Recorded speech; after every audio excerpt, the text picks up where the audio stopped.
본문 에베소서 5장 18절부터 21절. 제목 성령 충만한 사람이 되라. 생명의 삶 15번째 시간입니다.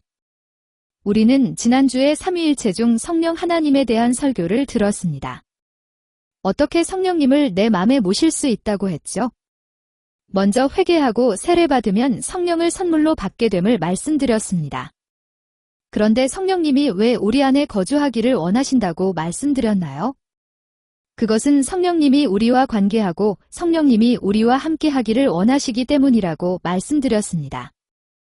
그래서 하나님은 하나님의 영, 성령님을 우리에게 주셨으니 우리에게 원하는 것이 한 가지 있습니다. 그게 뭐냐 하면 너희는 나의 영 성령으로 충만하기를 원하십니다. 다른 말로 표현하면 성령으로 충만한 삶을 살고 성령으로 충만한 사람이 되기를 원하십니다. 우리가 얼마나 자주 성령 충만이라고 말합니까? 그렇죠. 이게 얼마나 추상적인 개념인지 모릅니다. 어떻게 해야 도대체 뭐가 성령 충만한 삶을 살 수 있을까요? 어떤 사람이 과연 성령 충만한 사람일까요? 이 질문에 대한 대답이 오늘 읽은 에베소서의 말씀에 나옵니다. 그래서 오늘 우리가 에베소서를 통해 어떻게 성령으로 충만한 사람이 될 수 있는지 함께 은혜를 나누기를 원합니다. 1. 술 취하지 않는 사람. 성령 충만한 사람이 되기 위해 우선 술 취하지 말아야 합니다. 18절 보세요. 술 취하지 말라 이는 방탕한 것이니 오직 성령으로 충만함을 받으라. 성령 충만한 삶을 살기 위해서 사도 바울은 먼저 하지 말아야 할 것을 언급합니까? 그게 뭐냐 하면 술 취하지 말라고 말합니다. 여러분이 정말 성령으로 충만한 삶을 살기를 원하십니까? 정말 성령님과 동행하며 살기를 원하는 그런 갈망이 갈급함이 계십니까? 여러분, 지난주에 제가 언급했지만 예수님이 성령님을 뭐라고 불렀죠? 보혜사 성령님, 그 보혜사 성령님의 뜻 중에 변호사라는 뜻이 있고 조언자라는 뜻이 있습니다. 옆에서 여러분을 조언해 주시고 바른 길로 인도해 주시기를 원하시고 어려운 상황에 변호해 주시기를 원하시는데 여러분이 술에 취해 있으면 어떻게 성령님의 조언을 들을 수 있습니까? 정말 성령님의 인도하심이 있습니다. 성령님이 우리 안에서 말하시는 그 부드러운 속삭임들이 있습니다. 그 인도하심을 받고 성령님의 속삭임을 듣고 싶으십니까? 우리가 맨정신으로 있어도 듣지 못할 때가 많은데 술 취하면 어떻게 성령님의 인도하심과 그 음성을 들을 수 있습니까? 물론 술 먹는 그 자체는 죄가 아닙니다. 그러나 술 취하면 안 됩니다. 왜냐? 18절에 술 취하지 말라 이는 방탕한 것이니 라고 말하기 때문입니다. 즉, 술 취함은 곧 방탕한 것으로 간주합니다. 방탕한 것이 뭔지 아십니까? 방탕함이 뭔지 잠언 23장 32절에서 35절에 나옵니다. 보십시오. 쉬운 말 성경입니다. 무릇 술이란 결국에는 너를 뱀처럼 물고 독사처럼 내 몸에 강력한 독을 번지게 할 것이다. 내 눈에는 이상한 것들이 아른거리고 내 정신이 혼미하여 입으로는 허튼 소리만 주절주절 짓거려댈 것이다. 그때에 너는 바다 한가운데 벌러덩 들어누운 것 같고 돛대 꼭대기에 누워있는 것 같을 것이다. 그리고 말하기를 사람들이 나를 때려도 하나도 아프지 않네. 흠씬 두들겨 맞았는데도 아무렇지도 않네. 좋구나. 술이 깨면 내가 또 한잔 해야지 할 것이다.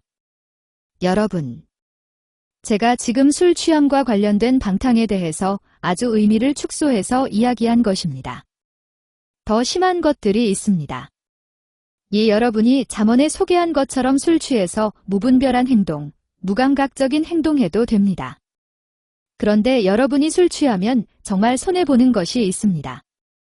그게 뭐냐? 갈라디아서 5장 16절부터 17절입니다. 새번역 성경입니다. 내가 또 말합니다. 여러분은 성령께서 인도하여 주시는 대로 살아가십시오. 그러면 육체의 욕망을 채우려 하지 않을 것입니다. 육체의 욕망은 성령을 거스르고 성령이 바라시는 것은 육체를 거스릅니다. 이 둘이 서로 적대관계에 있으므로 여러분은 자기가 원하는 일을 할 수 없게 됩니다. 여러분 뭐와 뭐가 적대 관계가 되어 싸웁니까? 성령님이 인도하시는 삶이 있고 내 육체의 욕망을 채우는 삶이 있습니다. 이 둘이 서로 대적 관계가 되어서 결국 여러분이 하고자 하는 일을 할 수 없게 됩니다. 그러니 여러분, 그 인생이 잘 풀리겠습니까? 여러분이 정말 인생이 잘 풀리기를 원하십니까? 그럼 성령님이 이끄시는 삶을 살아가십시오. 성령님이 인도해주는 삶에 순종하며 살아가십시오. 내 육체의 욕심을 따르는 삶을 살아가지 마십시오. 망하는 길입니다. 여러분, 육체의 욕심을 따라 살아가는 삶이 뭔지 아십니까? 갈라디아서 5장 19절부터 21절을 보면 아주 구체적으로 소개합니다. 잘 보십시오. 육체의 일은 분명하니 곧 음행과 더러운 것과 호색과 우상 숭배와 주술과 원수 맺는 것과 분쟁과 시기와 분냄과 당 짓는 것과 분열함과 이단, 파당, 과투기, 질투와 술 취함과 방탕함과 또 그와 같은 것들이라. 전에 너희에게 경계한 것 같이 경계하노니 이런 일을 하는 자들은 하나님의 나라를 유업으로 받지 못할 것이요. 여기에 뭐가 들어가죠? 술 취함과 방탕이 연결되어 소개됩니다. 여러분 술 취하지 마십시오. 그럼 여러분 손해가 극심합니다. 어떤 손해입니까? 하나님의 나라를 유업, 유산으로 받지 못합니다.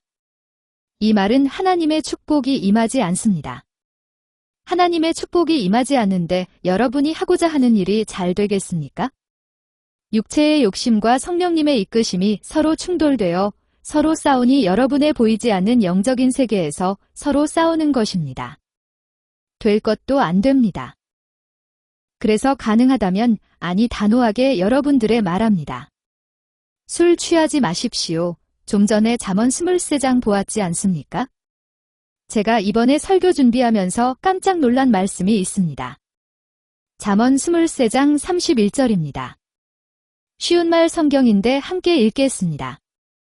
포도주 빛깔이 아무리 고와도 그것이 술잔에서 아무리 아름답게 보여도 마실 때 아무리 목구멍으로 순하게 넘어간다고 해도 너는 아예 술을 거들떠보지도 말아라. 뭐라고요? 술은 아예 거들떠보지도 말아라 라고 말합니다. 어느 날 갓 예수를 믿은 사람이 있었습니다. 예수를 믿고 교회를 꾸준히 나오면서 신앙이 성장하기 시작했습니다. 그것을 지켜본 옛 친구가 그에게 이렇게 조롱하며 말합니다.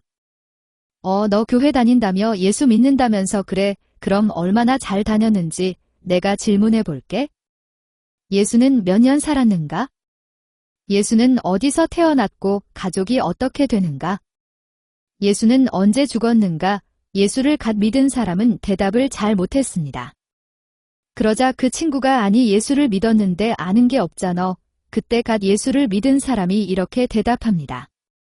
그래 나는 예수님에 대해서 아는 것이 별로 없구먼. 그러나 내가 확실히 아는 것이 하나 있네. 나는 옛날에 술주정뱅이로 술 먹고 집에 들어와 난동을 피우고 상을 뒤엎고 행패를 부렸지만 이제 예수 믿고 나서 가정에 화목이 찾아왔다네. 내 자녀들을 나를 다시 존경하고 나를 사랑하고 내 아내와도 행복한 삶을 살게 되었다네. 내가 확실히 아는 것은 내가 예수 믿고 내가 많이 바뀌었다는 사실을 확실히 안다네. 여러분, 뭐가 예수 믿는 것입니까? 뭐가 성령 충만한 것입니까? 내 삶이 바뀌는 것입니다. 내가 새로운 피조물이 되는 것입니다. 나의 옛 자아가 죽고 새로운 자아로 옷 입는 것입니다. 내 옛 습성이 버려지고 새로운 모습으로 거듭나는 것입니다. 내 삶의 방식, 라이프 스타일이 바뀌는 것입니다. 이게 예수 믿는 것이고 이게 성령 충만한 것입니다. 여러분, 새로운 방식의 삶을 살아가십시오.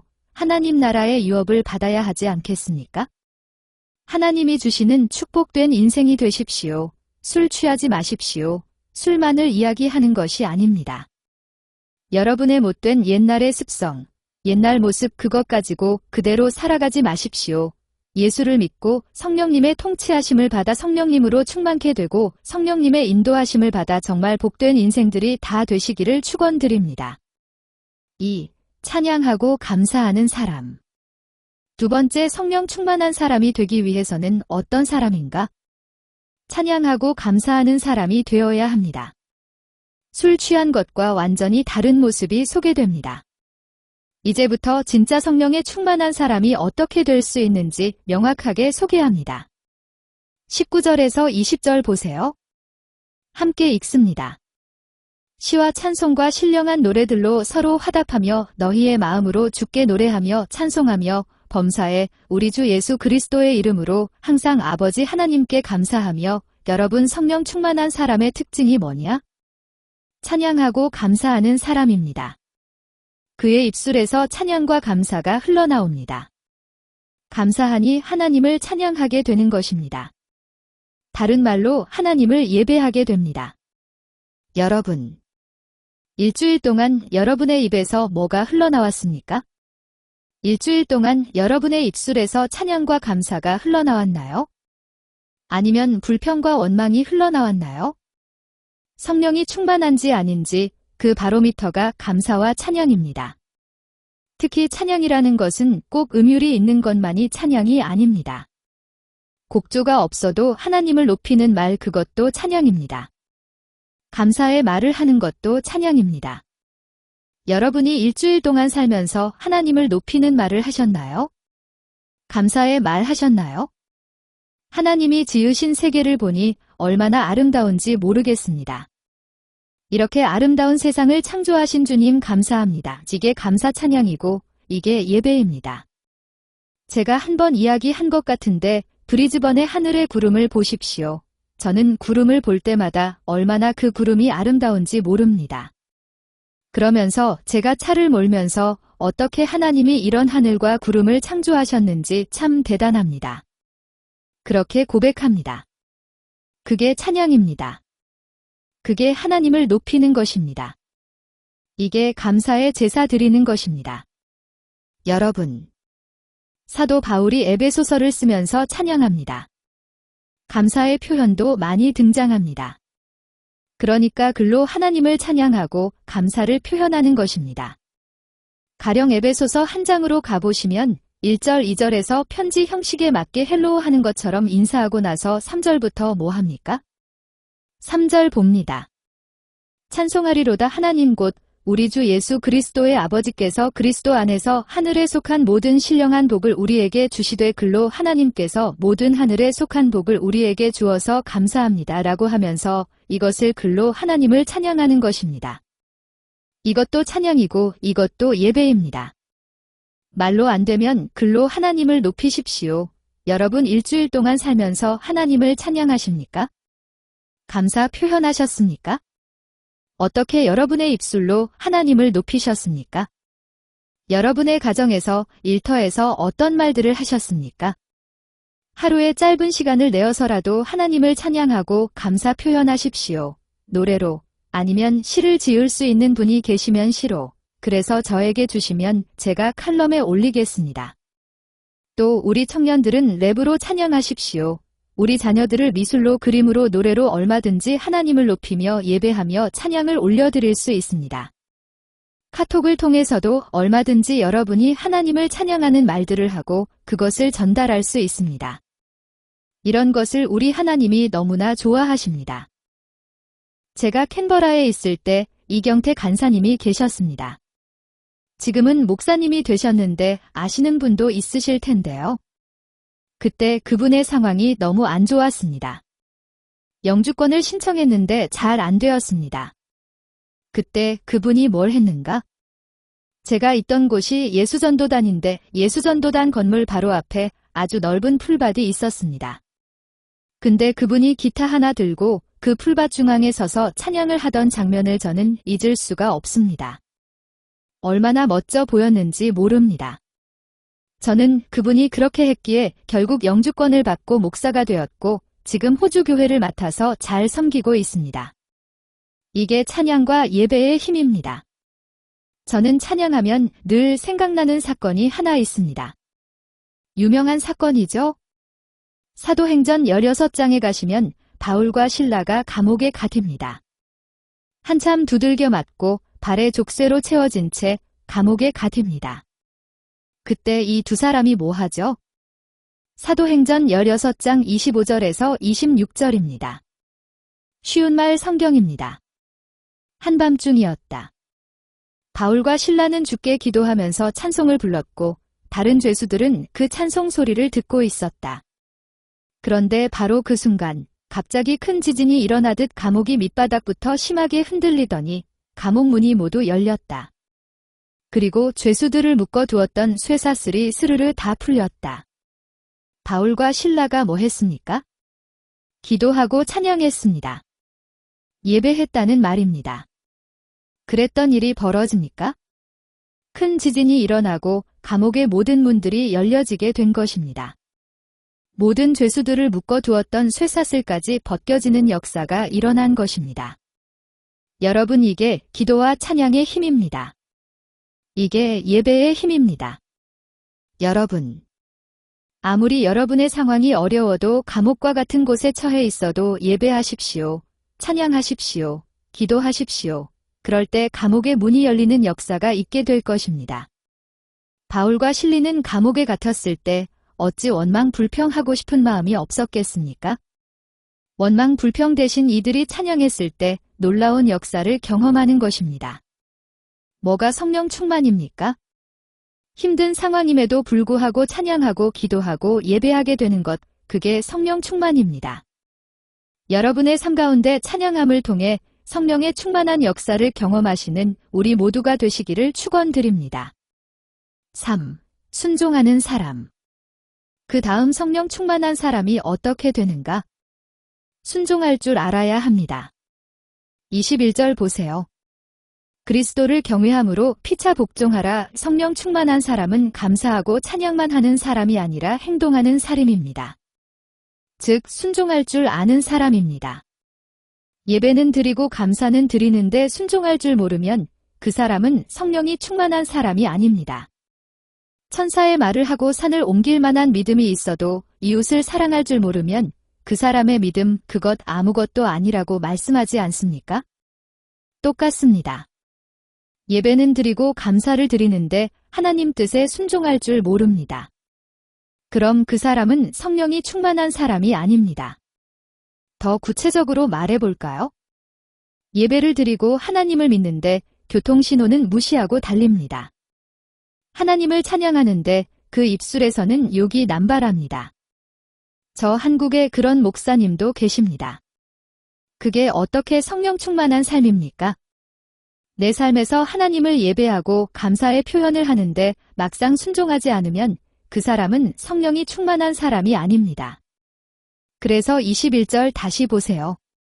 그리스도를 경외함으로 피차 복종하라고 말합니다. 피차 복종하라, 이 말은 서로 복종하라는 것입니다. 그럼 누가 누구에게 복종하라는 말일까요? 22절 이후를 쭉 보시면 순종해야 할 대상들이 소개됩니다. 22절 보세요. 아내들이여 자기 남편에게 복종하기를 주께 하듯 하라. 25절도 보세요. 남편들아, 아내 사랑하기를 그리스도께서 교회를 사랑하시고 그 교회를 위하여 자신을 주심같이 하라. 성령 충만한 아내와 남편에 대해서 먼저 말합니다. 성령 충만한 아내는 남편에게 순종합니다. 아내 되신 여러분, 남편에게 순종하는 것이 쉽던가요? 아닐거려. 그럼에도 불구하고 아내 여러분, 남편에게 순종해야 합니다. 그런 아내가 성령 충만한 아내입니다. 성령의 도움이 없이 제정신으로 아내가 남편에게 순종하는 것 쉽지 않습니다. 그리고 남편은 어떻게 하라고요? 남편이 아내에게 순종하는 방법은 약간 다릅니다. 25절, 남편들아 아내 사랑하기를, 아내는 남편에게 순종해야 하고 남편은 아내를 사랑해야 합니다. 남편은 아내를 사랑함으로 순종하는 것입니다. 제가 남편과 아내의 관계에 대해서 할 말이 너무 많지만 나중에 한번 기회를 잡고요. 남편들도 마찬가지입니다. 성령님의 도우심이 아니면 아내 사랑하는 것 쉽지 않습니다. 참 신기한 것은 아내들을 남편에게 순종 잘 못하고 남편은 아내들을 잘 사랑하지 못하는 것이 오늘날 현실인 것 같습니다. 가끔 연애 시절처럼 보내시는 커플들이 계십니다. 그런 분들은 참고만 하시고요. 순종할 줄 아는 아내가 성령 충만한 아내들이고 사랑할 줄 아는 남편이 성령 충만한 남편입니다. 그래서 아내는 남편에게 순종함으로 남편은 아내를 사랑함으로 서로 복종하는 성령 충만한 부부가 되시기 바랍니다. 그 다음에 보시면 서로 복종해야 할 대상들이 또 소개됩니다.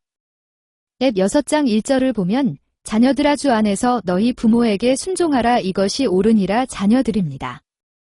그 다음 6장 4절을 보면 또 아비들아 너희 자녀를 노엽게 하지 말고 오직 주의 교훈과 훈계로 양육하라 성령 충만한 자녀들은 부모에게 순종합니다. 이 말씀이 얼마나 많은 것을 시사해 주는지 모릅니다. 자녀들이 부모에게 순종한다. 그럼 그 자녀들은 성령이 충만한 자녀들입니다. 그 다음 6장 4절을 잘 보십시오. 누가 소개됩니까? 아비들아 남편들입니다. 어머님들이 아닙니다.